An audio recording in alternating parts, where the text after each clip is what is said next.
Well, first up on the show, Prime Minister Narendra Modi today addressed the SAARC leaders through a video conference to find out common solutions to fight the rapidly spreading coronavirus, which has killed 6,000 people worldwide now. Prime Minister Modi made several proposals during the video conversation with SAARC leaders, which was attended by 8 member nations: Afghanistan, Bangladesh, Bhutan, the Maldives, Nepal, Pakistan, Sri Lanka and India, of course. His first proposal was to create a COVID-19 emergency fund. All SAARC countries can make voluntary contributions to the fund, with India making the first contribution of $10 million.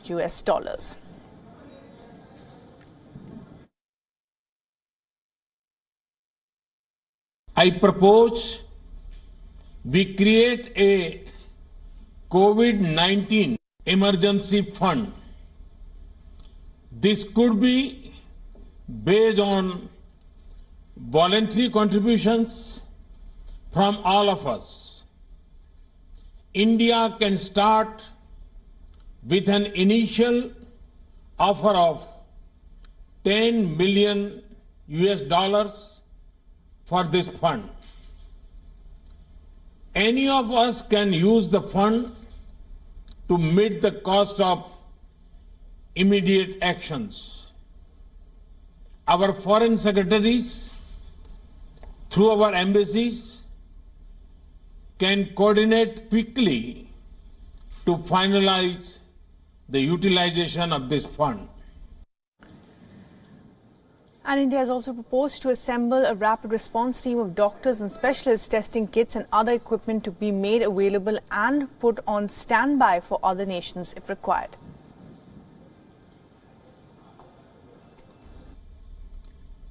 We are assembling a rapid response team of doctors and specialists in India, along with testing kits and other equipment. They will be on standby to be placed at your disposal if required. India has also set up an integrated disease surveillance portal to help trace virus carriers. India is willing to share the software with its SAARC partners. This is why it would be. And India has also offered to create a common research program to coordinate research on controlling the coronavirus and other epidemics in the future within the South Asian region. Prime Minister Modi suggested the Indian Council of Medical Research to lead the coordination efforts for such an exercise. His Excellency,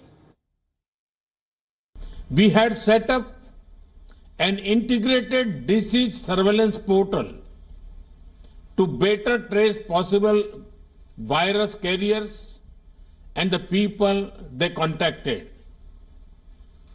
We could share this disease surveillance software with SAARC partners and training on using this. Let us also use existing facilities like the SAARC Disaster Management Center to pull in the best practices among all of us. Looking ahead, we could create a common research platform to coordinate research on controlling epidemic disease within our South Asian region. All right, so lots of issues discussed today at that video conference of SAARC nations. Joining us to talk a little bit more about this is Brahma Chalani, Professor of Strategic Studies at the Center for Policy Research, live from New Delhi. Brahma Chalani, thanks very much for talking to us this evening. Your thoughts on this video conference of SAARC nations, where Sheikh Hasina rightly pointed out that it was good to meet these leaders in this format after a long time. There's been much back and forth on when the SAARC members should meet, but also the fact, given that COVID-19 has no boundaries, a regional effort and a global effort is the need of the hour. Well, this underscores India's proactive diplomacy under Prime Minister Modi. Many years ago, you would recall that when this big Indian Ocean tsunami and natural disaster happened, India was also in the forefront of leading the regional response across the Indian Ocean in response to that disaster. So likewise, COVID-19 is a natural disaster, and India proactively is seeking to mold a regional response. So the whole idea was to start with a SAARC framework. In my view, the SAARC is hardly a viable framework.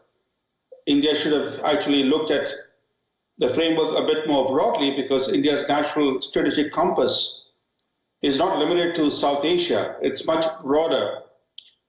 And by looking only at SAARC, we excluded an important immediate neighbor like Myanmar. But be that as may, the fact is that by offering $10 million for an emergency fund to tackle COVID-19, Prime Minister Modi has underlined India's readiness to be generous and to assist neighboring countries in combating this deadly new disease.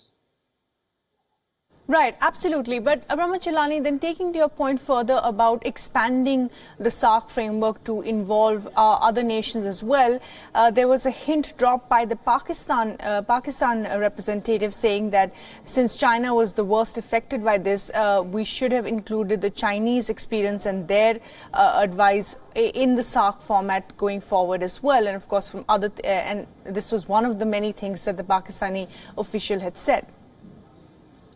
Well, there are several things about this tele-summit, as it has been called.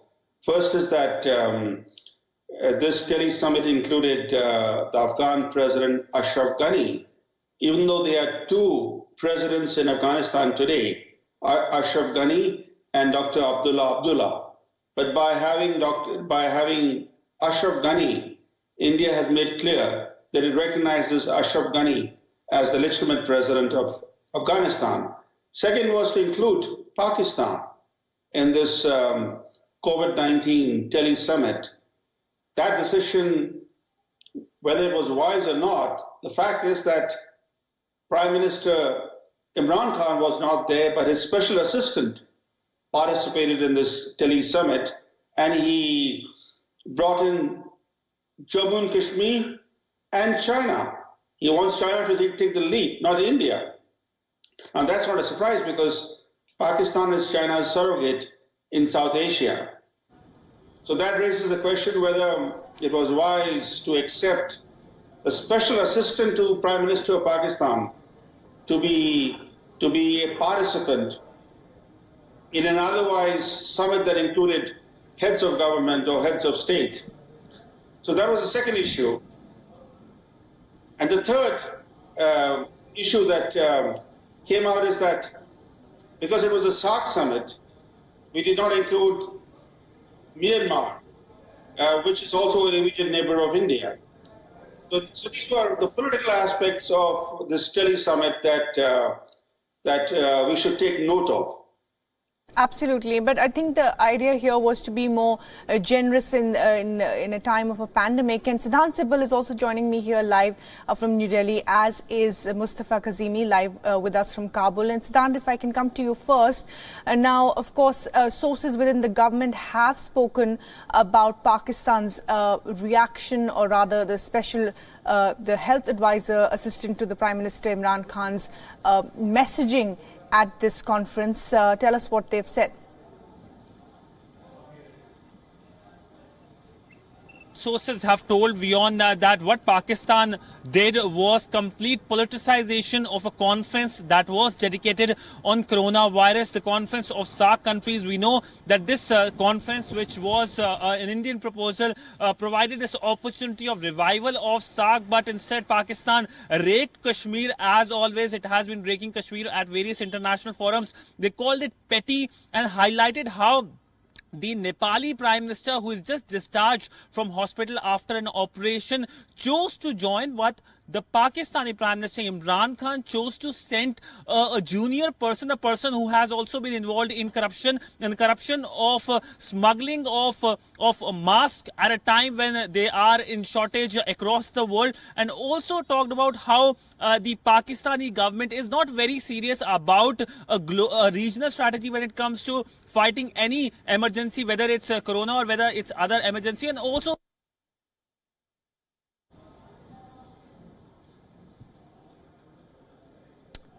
All right, we seem to have lost Siddhant's audio there for a second. Let me go to Mustafa Kazimi at this point. And Mustafa, well, Ashraf Ghani also came up with certain proposals to fight COVID-19 regionally as well. One of them, of course, being pooling resources for medicines going forward, and saying that economies such as that of Afghanistan will be deeply hit if this virus was to spread further.